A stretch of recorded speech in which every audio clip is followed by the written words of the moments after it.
Hello fighters, read and analyse Hindu with ജോബിനസ് കൊട്ടാരം എന്ന ഈ പരിപാടിയിലേക്ക് സ്വാഗതം. ഇന്നത്തെ ഹിന്ദു പത്രത്തിന്റെ ഡീറ്റെയിൽഡ് ആയിട്ടുള്ള അനാലിസിസ്, അപ്പം നമ്മളുടെ അഡീഷണൽ GS 1 to 4 അനാലിസിസും പ്രിലിം ബേസ്ഡ് ക്വസ്റ്റ്യൻസ് ഏതൊക്കെയാണ് വരാൻ സാധ്യതയുള്ളത് അതിന്റെ അനാലിസിസും ഇതിലേക്കാണ് നമ്മൾ കിടക്കുന്നത്. CBSE പരീക്ഷ മാറ്റിവെക്കുവാൻ സെന്റർ തീരുമാനിച്ചിരിക്കുന്നു. റിവ്യൂ മീറ്റിംഗിന് ശേഷമാണ് കുട്ടികളുടെ ആരോഗ്യത്തിന് ഗുരുതരമായ പ്രത്യാഘാതങ്ങൾ ഉണ്ടാകുവാനുള്ള സാധ്യതയുണ്ട് എന്ന് മനസ്സിലാക്കിയിട്ടാണ് സെന്റർ ഈ തീരുമാനത്തിലേക്ക് മാറിയിരിക്കുന്നത്. ഇന്ന് നമ്മൾ അനലൈസ് ചെയ്യുന്ന ഒരു പ്രധാനപ്പെട്ട വാർത്തയാണ് TMC BJP സ്പാർ. അവിടെ വെസ്റ്റ് ബംഗാളിലെ ചീഫ് സെക്രട്ടറിക്ക് നോട്ടീസ് കൊടുത്തിരിക്കുന്നു. പ്രധാനമന്ത്രി പങ്കെടുത്ത യോഗത്തിൽ ചീഫ് സെക്രട്ടറി വിട്ടുനിൽക്കും. അപ്പൊ പ്രധാനമന്ത്രി ഡിസാസ്റ്റർ മാനേജ്മെന്റുമായിട്ട് വിളിച്ചുകൂട്ടിയ ഒരു യോഗത്തിൽ IAS ഓഫീസറായ ഓൾ ഇന്ത്യ സർവീസിലെ ഉദ്യോഗസ്ഥനായ ഒരു വ്യക്തി പങ്കെടുക്കേണ്ടതുണ്ടോ ഇല്ലയോ, അതോ അദ്ദേഹം ചീഫ് മിനിസ്റ്റർക്കൊപ്പം മറ്റൊരു സ്ഥലത്തേക്ക് യോഗത്തിന് പോയത് അംഗീകരിക്കാൻ പറ്റുമോ, ഇതൊക്കെയാണ് ഇന്ന് നമ്മൾ ചർച്ച ചെയ്യുന്നത്. അപ്പോൾ പൊളിറ്റിക്കലി അതൊരു ആക്ട് ഓഫ് വെഞ്ചൻസ് ആണ് എന്ന് തൃണമൂൽ പറയുന്നുണ്ടെങ്കിലും അതിന്റെ മറ്റ് തലങ്ങൾ എന്തൊക്കെയാണ്, ഇതാണ് നമ്മൾ ഇന്ന് കാണാൻ പോകുന്നത്. ഹെൽത്ത് കെയർ വർക്കേഴ്സ് റിലാക്സ് ചെയ്യുന്നതിന്റെ ഒരു ഫോട്ടോ നമ്മൾ കാണുന്നു. അവർ നേരിടുന്ന പ്രശ്നങ്ങൾ നമ്മൾ കാണുന്നു. യൂത്തിനെ വാക്സിനേഷൻ കൊടുക്കണം, അതിനെക്കുറിച്ച് സെന്റർ ക്വസ്റ്റ്യൻസ് ഉന്നയിക്കുന്നു. ഒരുപക്ഷെ രാജ്യത്തെ ഇനി മുൻപോട്ടേക്ക് നയിക്കേണ്ട ആളുകളാണ് അവർ എന്നുള്ളതാണ് കോടതി മുൻപോട്ടേക്ക് നയിച്ചത് ചോദിക്കുന്ന ഒരു കാര്യം.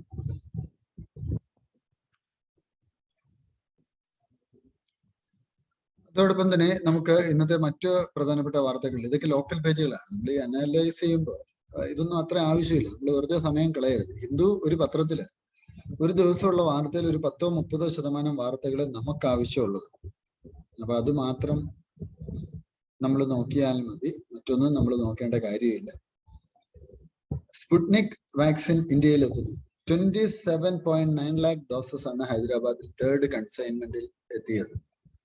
ഫോർമർ ആന്ധ്രാപ്രദേശ് ചീഫ് സെക്രട്ടറി, അദ്ദേഹം കോവിഡ് ബാധിച്ച് മരിച്ചിരിക്കുന്നു. അദ്ദേഹത്തിന് 69 വയസ്സായിരുന്നു എന്നുള്ള വിവരം ഇന്ന് ഹിന്ദു പുറത്തുവിടുന്നു.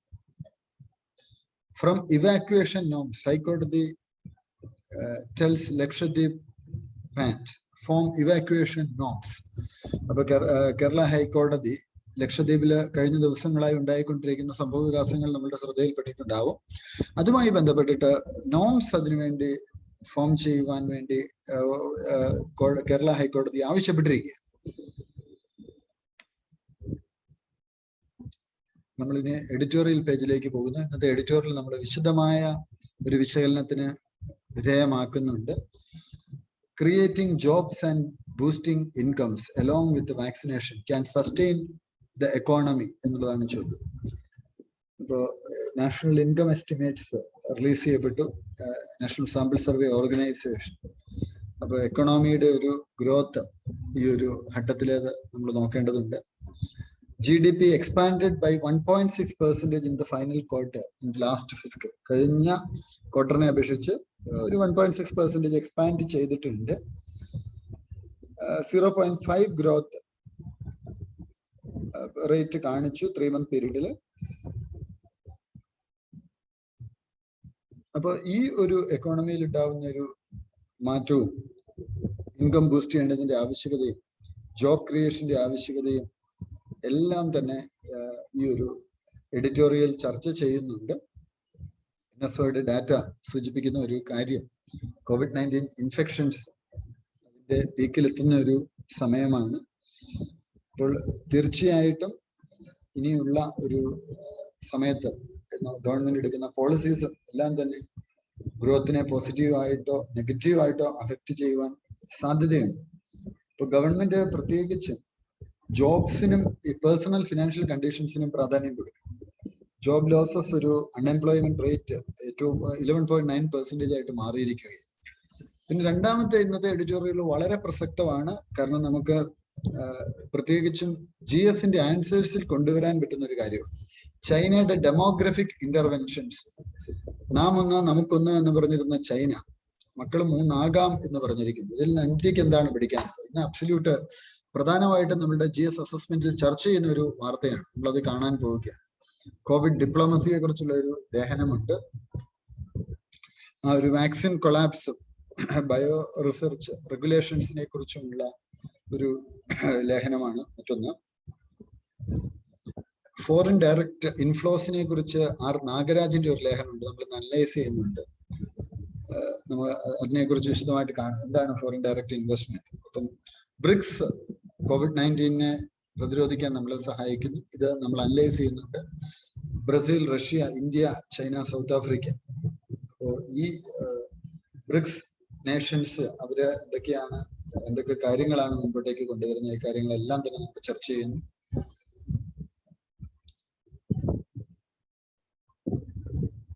വാർത്തകളിലേക്ക് പോവുകയാണ്. പ്രധാനപ്പെട്ട മറ്റു വാർത്തകൾ ഉണ്ട്. ഇതിലൊക്കെ പലതും പൊളിറ്റിക്കൽ ന്യൂസസ്. ഇതൊന്നും നിങ്ങൾക്ക് ആവശ്യമില്ല. നിങ്ങൾ വെറുതെ ഇതൊക്കെ വായിച്ച് സമയം കളയേണ്ട ഒരു കാര്യവും ഇല്ല. സിവിൽ സർവീസിൽ ആവശ്യമുള്ളത് പഠിക്കുക, സർവീസിൽ കയറുക. അല്ലാതെ അൺനെസസറി പഠിച്ച് വെറുതെ സമയം കളയരുത്. NCPCR tracks data on orphans. നമ്മളിത് അനലൈസ് ചെയ്യുന്നുണ്ട്. National commission for protection of child rights. Orphan ആയിട്ടുള്ള കുട്ടികൾ, അവരുടെ കെയർ, അതുമായി ബന്ധപ്പെട്ട് നമ്മളിന്ന് ചർച്ച ചെയ്യാൻ പോവുകയാണ്.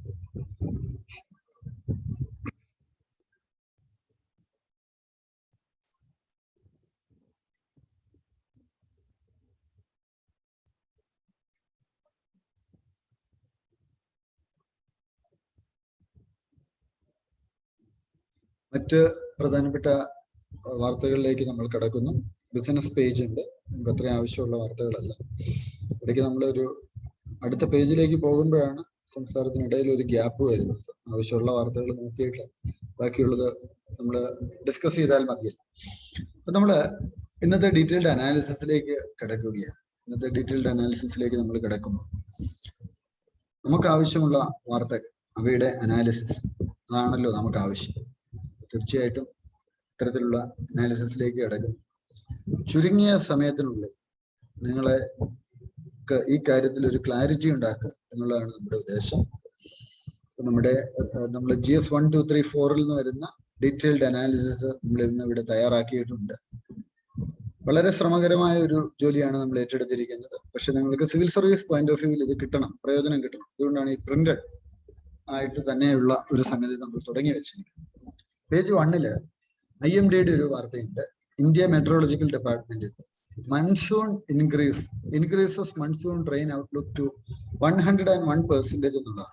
ജോഗ്രഫി ആണ്. ജനറൽ സ്റ്റഡീസിൽ നമ്മൾ നോക്കുവാണെങ്കിൽ ജോഗ്രഫിയിൽ നിന്നുള്ള ഒരു ക്വസ്റ്റ്യൻ ആണ്. India meteorological department expects more rain in the monsoon months of June to September than its April estimate. Long period average അല്ലെങ്കിൽ LPA എന്ന് പറയുന്ന ഒരു ആശയമുണ്ട്. മൺസൂൺ ഈ ലോങ് പീരീഡ് ആവറേജ് നോക്കുമ്പോൾ 88 സെന്റിമീറ്റർ ആണ് ലഭിച്ചിരിക്കുന്നത്. അപ്പോൾ April 16 നമ്മൾ നോക്കുകയാണെങ്കിൽ ഇതാണ്ട് 98% ആയി ലോങ് പീരീഡ് ആവറേജ് 2016. അപ്പോൾ ഈ ഒരു പീരീഡിൽ നമ്മൾ നോക്കുകയാണെങ്കിൽ ഏതാണ്ട് 104% വരെ ഒക്കെ വന്നിട്ടുണ്ട് ലോങ് പീരീഡ് ആവറേജ് നോക്കുകയാണ്. നോർത്ത് ഈസ്റ്റിലേതിൽ ഒരു 5% കുറവ് സംഭവിച്ചിട്ടുണ്ട്. എന്നാൽ സെൻട്രൽ ഇന്ത്യയിൽ ഏതാണ്ട് 6% ഇൻക്രീസ് സംഭവിച്ചിട്ടുണ്ട്. ഈ ഹിന്ദു പഠിക്കുമ്പോൾ ഈ ഡാറ്റാസ് ഒക്കെ നമുക്ക് ഉപയോഗിക്കാൻ പറ്റണം. നിങ്ങൾ നോട്ട് എഴുതേണ്ട 3 തരത്തിലാണ്. ഒന്ന് ഡാറ്റ, ഒന്ന് കേസ് സ്റ്റഡി, 3 ഗ്രാഫ്സ്. ഈ 3 തരത്തിലാണ് നിങ്ങൾ നോട്ട് എഴുതുന്നത്. Seasonal rainfall below normal over the north east 95 താഴെയായിരുന്നു ഇത്തവണ. ലേറ്റസ്റ്റ് ഗ്ലോബൽ മോഡൽ ഫോർകാസ്റ്റ് ഒക്കെ ഉണ്ട്. നമ്മൾ അത്തരം ടെക്നോളജികളെല്ലാം തന്നെ ഉപയോഗിക്കുന്നുണ്ട്. ഇന്ത്യൻ മൺസൂൺ ഫിനോമിനെ ആശ്രയിച്ചാണ് ഇവിടെ കൃഷിക്കാരെല്ലാം തന്നെ കൃഷി ഇറക്കുന്നത്. അതൊരു സീസണൽ വിൻസ് ആണ്. അവരുടെ ഡയറക്ഷൻ സീസണിനനുസരിച്ച് റിവേഴ്സ് ചെയ്തുകൊണ്ടേയിരിക്കും. ഇന്ത്യ, ഇന്തോനേഷ്യ, ബംഗ്ലാദേശ്, മ്യാൻമാർ ഇവിടെയൊക്കെ ആനുവൽ റെയിൻഫോൾ പലപ്പോഴും ലഭിക്കുന്ന സൗത്ത് വെസ്റ്റ് മൺസൂണിലാണ്. എന്നാൽ സൗത്ത് ഈസ്റ്റ് ചൈന, ജപ്പാൻ അവിടെയൊക്കെ നോർത്ത് ഈസ്റ്റ് റെയിൻഫോൾ സീസണിലാണ് മഴ ലഭിക്കുന്നത്. നോർത്ത് ഇന്ത്യക്ക് ഹൈ ഇൻസുലേഷനും ലോ പ്രഷറുമാണ് സമ്മേഴ്സിൽ നോർത്തേൺ ഹെമിസ്ഫിയർ. ലോ പ്രഷർ അവിടെ സംഭവിക്കുമ്പോൾ എന്ത് സംഭവിക്കും? വിൻസ് ഫ്രം ഓൾ ഡയറക്ഷൻ അങ്ങോട്ടേക്ക് അട്രാക്ട് ചെയ്യും. ഹീറ്റിംഗ് ഓഫ് ടിബറ്റൻ പ്ലേറ്റോയും മൺസൂണിനൊരു കാരണമാകുന്നു. മറ്റൊരു പ്രധാനപ്പെട്ട ഘടകം ഇന്റർട്രോപ്പിക്കൽ കൺവെർജൻസ് സോൺ, അതിൽ സംഭവിക്കുന്ന മാറ്റമാണ്. ഷിഫ്റ്റ് ഇങ്ങോട്ടേക്കാണ്, നോർത്തിലേക്ക്. അപ്പൊ ട്രേഡ് വിൻസ്,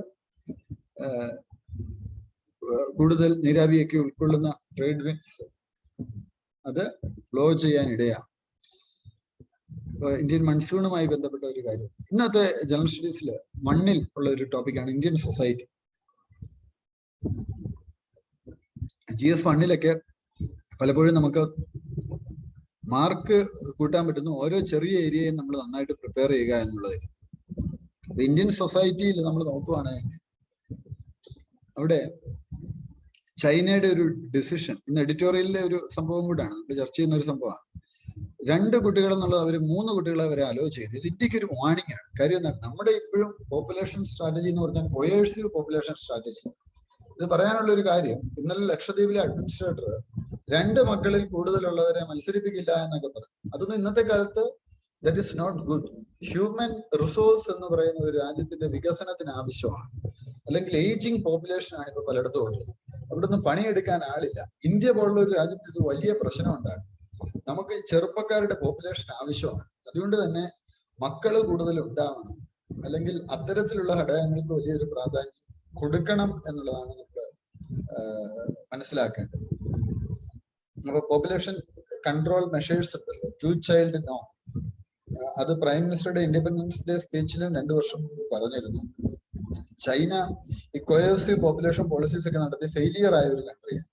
അപ്പൊ അതുകൊണ്ട് തന്നെ പോപ്പുലേഷൻ കൺട്രോൾ മെഷേഴ്സ് നമ്മൾ മാറ്റം വരുത്തണം. സിക്കിമും Lakshadweep is already facing the same challenge of an aging population. ഇന്നലത്തെ നമ്മൾ ചർച്ച ചെയ്ത ലക്ഷദ്വീപിൽ ഓൾറെഡി ഏജിങ് പോപ്പുലേഷന്റെ പ്രശ്നം ഉണ്ടെന്നാണ്. മാത്രമല്ല ഷ്രിങ്കിങ് വർക്ക് ഫോഴ്സും, സെക്സ് സെലക്റ്റീവ് പ്രാക്ടീസസും പല സ്ഥലങ്ങളിലും, അതും ലോ ഫെർട്ടിലിറ്റി റൈറ്റ്സിന് കാരണമാണ്. അപ്പോൾ ഈ ഏജിങ് പോപ്പുലേഷൻ മതിയോ? പോരാ. ചെറുപ്പക്കാർ വരണമെങ്കിൽ എന്ത് ചെയ്യണം? പോപ്പുലേഷൻ, ഹ്യൂമൻ റിസോഴ്സ് കൂടുതൽ ഉണ്ടാവാനുള്ള സാധ്യതകൾ വളർത്തിയിടും. നമ്മൾ പലപ്പോഴും പോപ്പുലേഷൻ എക്സ്പ്ലോഷനെ പഠിപ്പിച്ചിരുന്നത്. പക്ഷെ ഇന്ന് നമ്മൾ മനസ്സിലാക്കേണ്ടത് എന്താണ്? ഇന്ന് നമ്മൾ മനസ്സിലാക്കേണ്ട ഒരു കാര്യം, എക്സ്പ്ലോഷൻ അല്ല നമുക്ക് ആവശ്യം എന്ന് പറയുന്നത്, ക്വാളിറ്റിയുള്ള ഹ്യൂമൻ റിസോഴ്സ് ആണ് നമുക്ക് ആവശ്യം എന്നുള്ളത്. അപ്പോ ഇന്ത്യ പോപ്പുലേഷൻ സ്റ്റെബിലിറ്റിയിലേക്കൊക്കെ പോവുകയുണ്ടായി. നമ്മുടെ നാഷണൽ ഫാമിലി ഹെൽത്ത് സർവേയും ഒക്കെ തന്നെ ടോട്ടൽ ഫെർട്ടിലിറ്റി റേറ്റ് ഡിക്ലൈൻ എന്നുള്ളതൊക്കെ ചൂണ്ടിക്കാണിച്ചു. അപ്പോൾ ഇനിയുള്ള ഒരു കാലഘട്ടത്തിൽ പോപ്പുലേഷൻ കൺട്രോളിൽ നമുക്ക് കുറെ മിഷൻസ് ഉണ്ട്. മിഷൻ പരിവാർ വികാസ് എന്നൊക്കെ പറഞ്ഞിട്ടുള്ള മിഷൻ, ഇൻഡിപെൻഡൻസ് ഡേ സ്പീച്ചിൽ പറഞ്ഞത്, അദ്ദേഹം പറഞ്ഞത് population control was A form of patriotism എന്ന്, ദേശസ്നേഹത്തിന്റെ ഭാഗമാണ്. പക്ഷെ ഇപ്പോ ഹിന്ദു എന്ന് ചൂണ്ടിക്കാണിക്കുന്നത് ഏജിങ് പോപ്പുലേഷൻ വന്നു കഴിഞ്ഞാൽ ഇത് വലിയ പ്രശ്നം സൃഷ്ടിക്കുന്നു. പല യൂറോപ്യൻ നാടുകളിൽ അവർ നേരിടുന്ന പ്രശ്നമാണ്. ജോലി ചെയ്യാൻ ആളില്ല. മാത്രമല്ല വർക്കിംഗ് പോപ്പുലേഷൻ കൂടിയെങ്കിൽ മാത്രമേ എക്കണോമിക് കോൺട്രിബ്യൂഷൻസ് കൂടുതൽ കിട്ടത്തുള്ളൂ. അതുകൊണ്ട് തന്നെ ഗവൺമെന്റിന്റെ സ്കീമുകളിൽ പോലും, അതായത് ഈ മിഷൻ പരിവാർ വികാസ് 2017, അതിലൊക്കെ increasing access to contraceptives and family planning services പറഞ്ഞിരിക്കുന്നത്. പക്ഷെ അതൊക്കെ മാറി കുറച്ചുകൂടി കൂടുതൽ പോപ്പുലേഷൻ വരട്ടെ എന്നുള്ളൊരു കാഴ്ചപ്പാടാണ് ഇപ്പോൾ നല്ലത് എന്നുള്ളൊരു സംഗതി കൂടെ ചൈനയുടെ ഉദാഹരണം എടുത്ത് ഹിന്ദു ചൂണ്ടിക്കാണിക്കും. പേജ് 1 തന്നെ ചീഫ് സെക്രട്ടറിയുടെ ഒരു വിഷയം ഉണ്ടായിരുന്നു. നമ്മൾ 2-3 ദിവസമായിട്ട് കണ്ടുകൊണ്ടിരിക്കുന്ന ഒരു വിഷയമാണ്. അത് ജനറൽ സ്റ്റഡീസ് 2 പൊളിറ്റി ആൻഡ് ഗവേണൻസിൽ നിന്ന് വന്നതാണ്. കാരണം വെസ്റ്റ് ബംഗാൾ ചീഫ് സെക്രട്ടറി അദ്ദേഹം മെയ് 31 റിട്ടയർ ചെയ്യാനിരുന്നതാണ്. അയാൾക്ക് 3 മാസത്തോടെ കാലാവധി നീട്ടിക്കൊടുത്തിരുന്നു. അപ്പൊ അദ്ദേഹത്തിന് കാലാവധി തീരുന്നതിന് മുമ്പ് പ്രൈം മിനിസ്റ്റർ വെസ്റ്റ് ബംഗാളിൽ വിസിറ്റിന് വരികയും ഒരു മീറ്റിംഗ് വിളിക്കുകയും ചെയ്തു. അപ്പൊ സ്വാഭാവികമായിട്ടുള്ള ഒരു മര്യാദയാണ്. ഈ പ്രൈം മിനിസ്റ്റർ എന്നുള്ളത് വേറെ പാർട്ടിക്കാരനാണെങ്കിൽ പ്രൈം മിനിസ്റ്റർ എന്ന പദവിയെ നമ്മൾ ബഹുമാനിക്കും.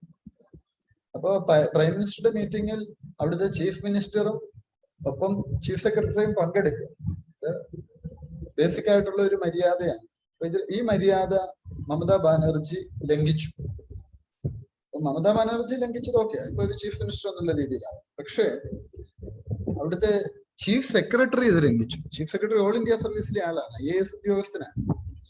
അപ്പൊ ഗവൺമെന്റ് നോട്ടീസ് കൊടുത്തിരിക്കുകയാണ്. സെക്ഷൻ വയലേഷൻ ആണ്. Disaster management act section 51B പ്രകാരം പ്രൈം മിനിസ്റ്റർ ആണ് നാഷണൽ ഡിസാസ്റ്റർ മാനേജ്മെന്റ് അതോറിറ്റിയുടെ chairman.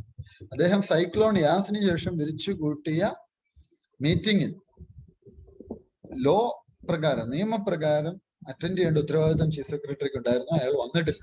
It is A violation of section 51B of the disaster management act 2005 എന്നുള്ളതാണ് വന്നിരിക്കുന്നത്.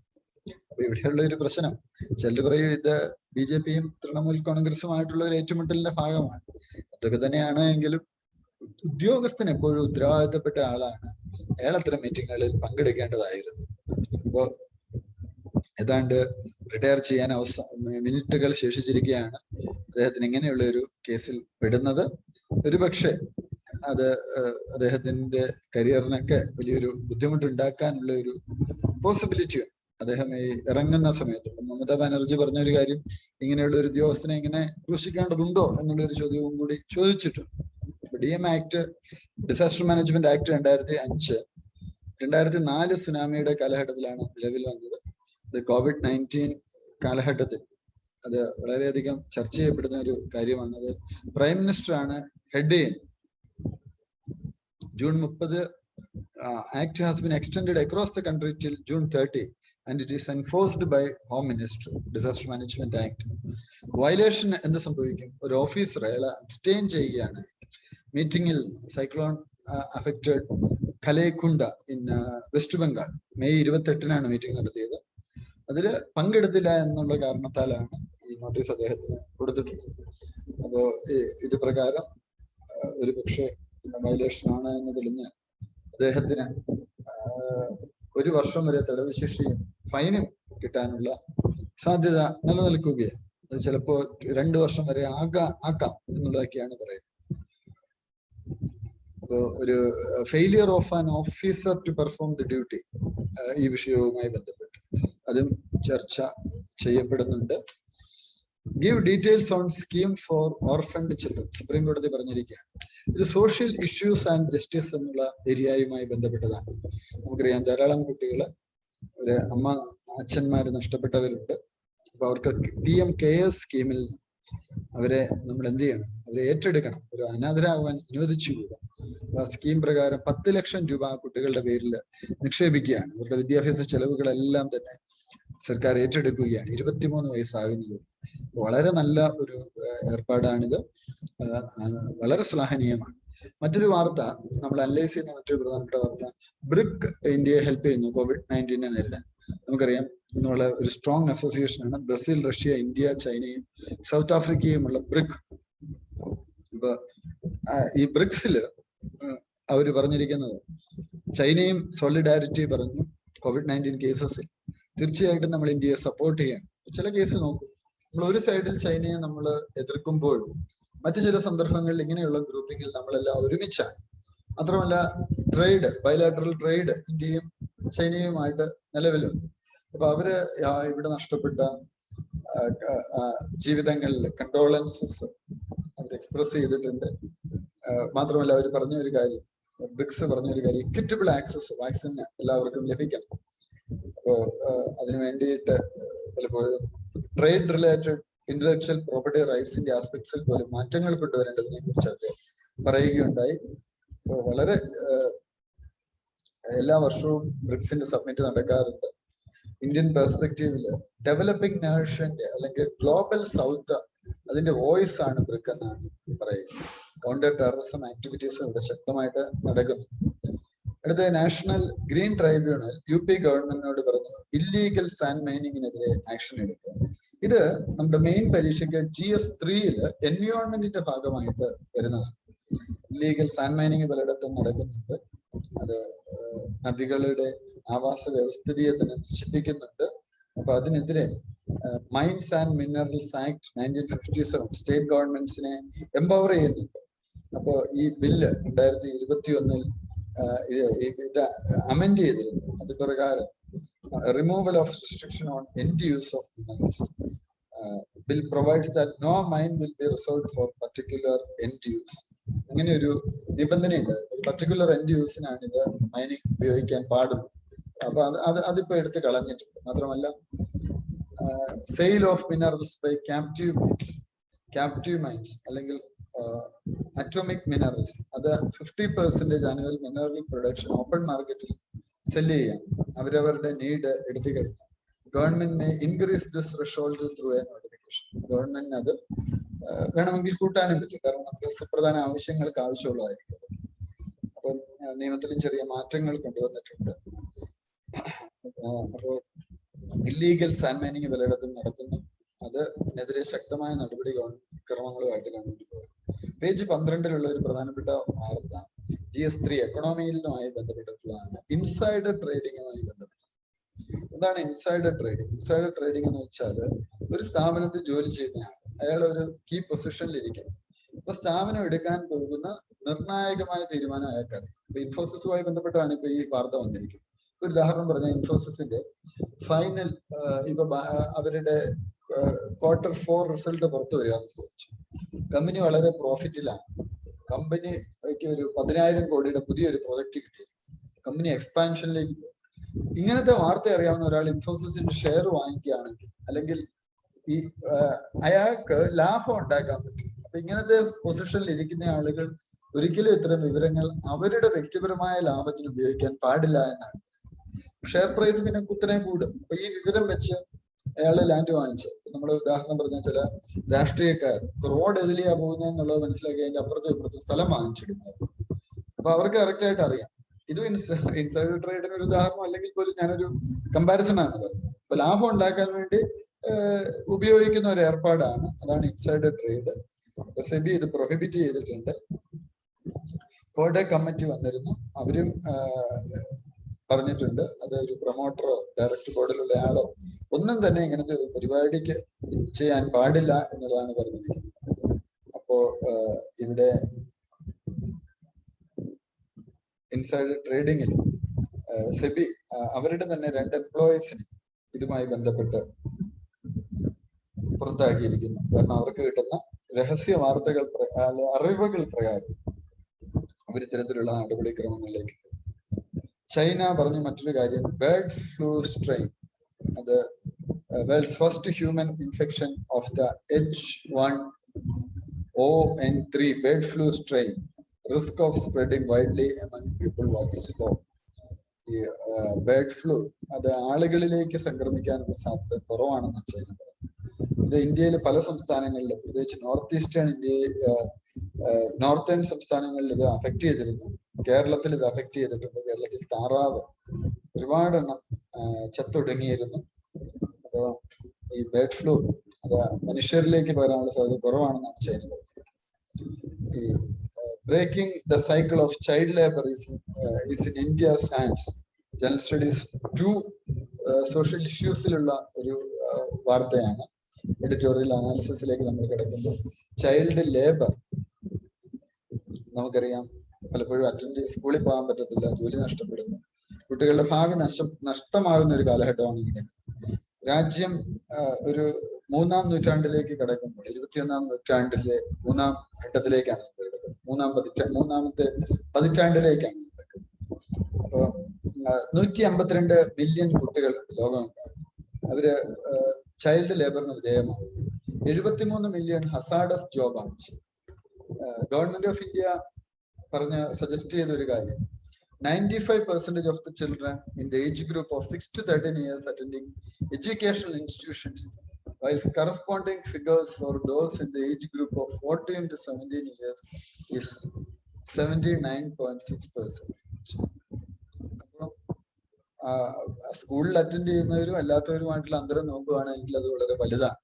പ്രത്യേകിച്ച് ഒരു പ്രായം വെച്ച് നമ്മൾ നോക്കുകയാണ്, കമ്പയർ ചെയ്യുക. അപ്പൊ ഹെൽത്ത് ഇഷ്യൂസ് ഉണ്ടാക്കുന്നുണ്ട്, ഫിസിക്കൽ ഇഷ്യൂസ് ഉണ്ടാക്കുന്നു. 10.1 മില്യൺ എന്ന് വെച്ചാൽ 11 ലക്ഷം. 11 ലക്ഷം അല്ല, 1 കോടിയിൽ പരം. 1 മില്യൺ എന്ന് വെച്ചാൽ 10 ലക്ഷം ചിൽഡ്രൻ ഉണ്ടെന്നാണ് പറയുക. വലിയൊരു ഫിഗറാണ്. ഈ ഡാറ്റയൊക്കെ നിങ്ങൾ നോട്ട് ചെയ്ത് നോക്കിയിട്ട് ഹിന്ദു വായിക്കുമ്പോൾ ഈ ഡാറ്റയൊക്കെ എഴുതി വെക്കുക. ഇത് പ്രധാനമാണ്. ആൻസേഴ്സ് കൊണ്ടുവരണം GS. Multiple data vary widely. Attendance of ratios in India. ഇപ്പോൾ ഒരു ഗുഡ് ന്യൂസ് എന്ന് പറയുന്നത് ചൈൽഡ് ലേബർ ഇന്ത്യയിൽ കുറഞ്ഞു വന്നിട്ടുണ്ട്. അപ്പൊ അതാണ് ഒരു പോസിറ്റീവ് ആയിട്ടുള്ള കാര്യം. Mahatma Gandhi national rural employment guarantee scheme, right to education act, midday meals, ഇതൊക്കെ ഇത് കുറയാൻ കാരണം. കാര്യം പട്ടിണി കുറയുവാണല്ലോ. MNREG ഒക്കെ വന്നപ്പോ എന്താ സംഭവിച്ച്, ആളുകൾക്ക് പൈസയുണ്ട്, അപ്പൊ കുട്ടികളെ ജോലിക്ക് വിടേണ്ട കാര്യമില്ല. പിന്നെ മിഡ് ഡേ മീൽ സ്കീം വരുന്നതുകൊണ്ട് പിള്ളേർക്ക് ഭക്ഷണവും കിട്ടുന്നു. നാഷണൽ ചൈൽഡ് ഡെവലപ്മെന്റ് പ്രൊജക്ട് നമ്മൾ ഡെവലപ്പ് ചെയ്തിട്ടുണ്ട്. എഡ്യൂക്കേഷൻ ഇപ്പോഴും ചലഞ്ചസ് ഉണ്ട്. മറ്റൊരു വലിയ ചലഞ്ച് എന്ന് പറഞ്ഞാൽ ഈ ഡിജിറ്റൽ ഡിവൈഡ്. ഇത് കഴിയുമ്പോൾ ഇനി ഇത് നമ്മൾ എങ്ങനെ ഓപ്പൺ ചെയ്ത് നമ്മൾ അടുത്ത തലത്തിലേക്ക് പോകുന്നു എന്നുള്ളത് പ്രധാനപ്പെട്ട ഒരു കാര്യം. FDI ഇൻഫ്ലോസുമായി ബന്ധപ്പെട്ട ഒരു വാർത്തയാണ്. എക്കണോമി GS 3 ഒരു വാർത്തയാണ്. എന്താണ് ഈ FDI ഇൻഫ്ലോസ് എന്ന് വെച്ചാൽ? എന്താണ്? Foreign direct investment. അത് 2020-21 81.7 ബില്യൺ ആയിട്ട് കഴിഞ്ഞ വർഷത്തെ അപേക്ഷിച്ച് 10% വർധനമുണ്ട്. ഫോറിൻ ഡയറക്റ്റ് ഇൻവെസ്റ്റ്മെന്റിൽ വരുന്നത് രണ്ട് തരത്തിലാണ്. ഒന്ന് ഫോറിൻ കമ്പനികൾ ഇവിടുത്തെ കമ്പനികളുടെ ഓഹരികളുമാണ്. പിന്നെ ഇവിടുത്തെ അത് രണ്ട് തരത്തിലാണ്. ഒന്ന് കമ്പനികളുടെ ഓഹരികൾ കമ്പനികളിൽ അവരുടെ പാർട്ട്ണറായി ചേർന്ന് കമ്പനികൾ വരും. അതായത് ഇപ്പൊ ഒരു കമ്പനിയുടെ സ്റ്റേക്കിൽ 50% അല്ലെ 29% സ്റ്റേക്ക് അവരുടെ. രണ്ടാമത്തേത് അവർ ഷെയർ മാർക്കറ്റിൽ ഇൻവെസ്റ്റ്മെന്റ് നടത്തും. ഈ രണ്ട് രീതിയിലാണ് FDI വരുന്നത്. ഫോറിൻ ഇൻസ്റ്റിറ്റ്യൂഷണൽ ഇൻവെസ്റ്റ്മെന്റ് ഉണ്ട്. അപ്പോ റിസർവ് ബാങ്ക് ഓഫ് ഇന്ത്യയുടെ ബുള്ളറ്റിൻ പറഞ്ഞിരിക്കുന്നത്, അവര് പറഞ്ഞൊരു കാര്യം ഇത്, they are conceptually more transparent and consistent. Table summarises ചെയ്യുന്ന ഒരു കാര്യം, ഗ്രോസ് ഇൻഫ്ലോസ് അല്ലെങ്കിൽ ഗ്രോസ് ഇൻവെസ്റ്റ്മെന്റ് RBIയുടെ റിപ്പോർട്ടിൽ ടോട്ടൽ FDI ഇൻഫ്ലോയെ കുറിച്ച് പറയുന്നുണ്ട്. കൊമേഴ്സ് മിനിസ്ട്രിയുടെ എസ്റ്റിമേറ്റിലും എല്ലാം ഡയറക്റ്റ് ഇൻവെസ്റ്റ്മെന്റ് ടു ഇന്ത്യ ആ രീതിയിൽ വരുന്നു. പിന്നെ റീപാട്രിയേഷൻ അല്ലെ ഡിസ്ഇൻവെസ്റ്റ്മെന്റ്. അപ്പൊ ഈ പലപ്പോഴും ഫോറിൻ ഡയറക്റ്റ് ഇൻവെസ്റ്റ്മെന്റ് വരുമ്പോൾ അതിൽ ചിലതൊക്കെ ഈ സ്റ്റോക്ക് മാർക്കറ്റിലേക്ക് ഇൻവെസ്റ്റ്മെന്റ് എന്ന് വെച്ചാൽ അതൊക്കെ ഒരു സെർട്ടൻ പീരീഡിലേക്കാണ്. അത് കഴിയുമ്പോൾ എന്ത് ചെയ്യും? ഒരു 3 to 5 ഇയേഴ്സിന് ശേഷം അവരിത് ഡിസ്ഇൻവെസ്റ്റ് ചെയ്യും, അല്ലെങ്കിൽ അവരിതിൽ നിന്നുള്ള പ്രോഫിറ്റ് ഏറ്റെടുത്തിട്ട് അവര് മാറുന്ന ഒരു രീതി കാണാറുണ്ട്. അപ്പൊ ഈ രണ്ട് രീതിയിലാണ് ഇത് നടക്കാറുണ്ട്. അപ്പൊ ഈ രണ്ട് രീതിയിൽ നടക്കാറുണ്ട്. ഇപ്പോ കൊമേഴ്സ് മിനിസ്ട്രി എന്തായാലും വളരെ ഹാപ്പിയാണ് ഇപ്പോഴത്തെ കാര്യങ്ങളിൽ. കാര്യം 10%-ലധികം വർധന ഉണ്ടായിട്ടുണ്ട്. ഇന്ത്യയിലെ സാഹചര്യങ്ങൾ പോസിറ്റീവ് ആണ് എന്നുള്ളതാണ് ഇത് സൂചിപ്പിക്കുന്നത്. റിസർവ് ബാങ്ക് ഓഫ് ഇന്ത്യയുടെ ഒരു ആനുവൽ റിപ്പോർട്ട് പുറത്തിറങ്ങി. എക്കണോമിസ്റ്റ് അതുമായി ബന്ധപ്പെട്ട ഒരു ലേഖനമാണ്. India why today needs central bank more than ever before. അപ്പൊ ഇന്ത്യയിലെ സെൻട്രൽ ബാങ്കിന്റെ ഫങ്ഷൻസിൽ കുറച്ച് ചേഞ്ചസ് വന്നാൽ നന്നായിരിക്കും എന്നുള്ള ഒരു കാര്യമാണ് പറയുന്നത്. അദ്ദേഹം പറയുന്നത് ഈ സെൻട്രൽ ബാങ്കിന്റെ ഒരു പ്രധാനപ്പെട്ട ഉത്തരവാദിത്വം എന്ന് പറയുന്നത് ആളുകളൊക്കെ പോളിസീസിനെ ഗൈഡൻസ് കൊടുക്കും. അപ്പോ പലപ്പോഴും എക്കണോമിക് സിറ്റുവേഷൻസിനെ കുറിച്ച് റിലയബിൾ ഇൻഫർമേഷൻ കൊടുക്കും. ഇതൊക്കെ സെൻട്രൽ ബാങ്കിന്റെ പ്രധാനപ്പെട്ട ഒരു ഉത്തരവാദിത്വമാണ് എന്നാണ് പറയുന്നത്. രാജ്യത്തെ സാമ്പത്തിക അവസ്ഥയെ കുറിച്ച് ഒക്കെ കൃത്യമായുള്ള ഒരു കാഴ്ചപ്പാടിലേക്ക് എടുത്തു കൊടുക്കേണ്ടതിന്റെ ആവശ്യകത. ഇനിയുള്ളത് നമുക്ക് ഡെയിലി MCQs ആണ്.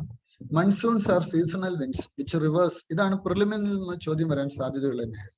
ആ ചോദ്യങ്ങളോട് നമ്മൾ കാണും. അപ്പൊ ഇത്രയൊക്കെ കണ്ടാൽ മതി, നമുക്ക് ഏകദേശം ഫുൾ ഏരിയയും നമുക്ക് കവർ ചെയ്യാൻ പറ്റും.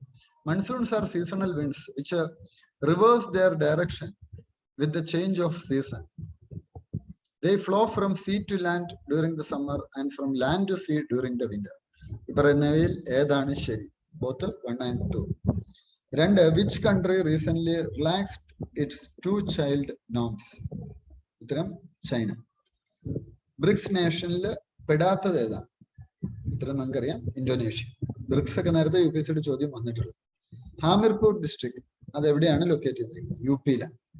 H1O0N3 എന്ന് പറയുന്നത് എന്താണ്? Bird flu strain. ഇത്രയും കാര്യങ്ങളാണ് നമുക്ക് പ്രധാനമായിട്ടും ഉള്ളത്. അപ്പൊ നമ്മളിത് കണ്ടിന്യൂ ചെയ്യുന്നു. നിങ്ങൾക്ക് എല്ലാവിധ വിജയാശംസകളും നേരുന്നു. പുതിയ ബാച്ചിലേക്ക് അബ്സല്യൂട്ട് അഡ്മിഷൻ നടന്നുകൊണ്ടിരിക്കുകയാണ്. ഓൾറെഡി പുതിയ ബാച്ച് തുടങ്ങി. നിങ്ങൾക്ക് അഡ്മിഷൻ എടുക്കേണ്ടവർക്ക് എത്രയും പെട്ടെന്ന് എടുക്കാം. നിങ്ങൾക്ക് എല്ലാവിധ ആശംസകളും.